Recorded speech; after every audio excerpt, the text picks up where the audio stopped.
Dapat ay sa pagdinig mismo sinagot ni former Speaker Martin Romualdez ang mga issue tungkol sa budget. Yan ang buwelta ng ilang senador matapos maglabas ng video ang kongresista laban sa mga sangkot umano sa flood control scandal. Narito ang agenda report ni Hannah T. Dapat sinunod ni former House Speaker Martin Romualdez ang mga imbitasyon ng Senate Blue Ribbon Committee sa kanya. Ayon yan sa chairperson nitong si Senate President Pro Tempore Ping Lacson.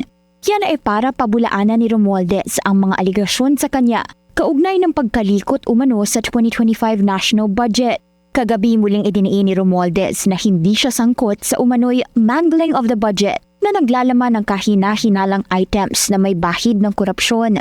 Hindi rin daw siya bahagi ng Bicameral Conference Committee o ng Small Committee na gumawa ng pagbabago sa General Appropriations Bill matapos itong maaprubahan ng Kongreso. Sa halip, itinuro niya ang ibang flood control figures.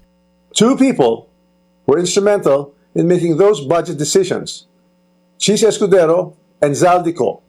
And once the budget becomes law, the work of implementing flood control projects, or any project for that matter, is solely within the purview of the executive, including the DPWH, certainly not by legislators.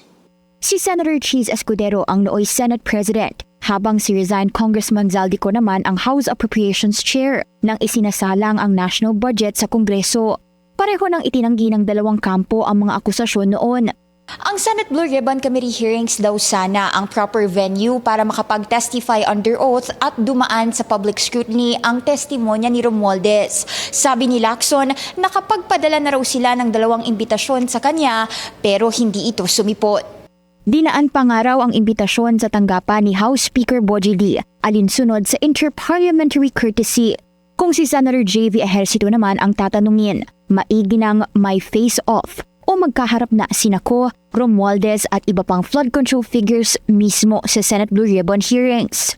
Sumobra din talaga eh. Bottom line dito, it's grilled and extravagance, no? Sumobra din naman yung Managila. Dapat naman sila lang magsalita sila at dapat panagutanili ka rin ang ginawa. Dahil hindi naman medyo talaga sumobra din. Kitang-kita naman yung diferensya ng lifestyle.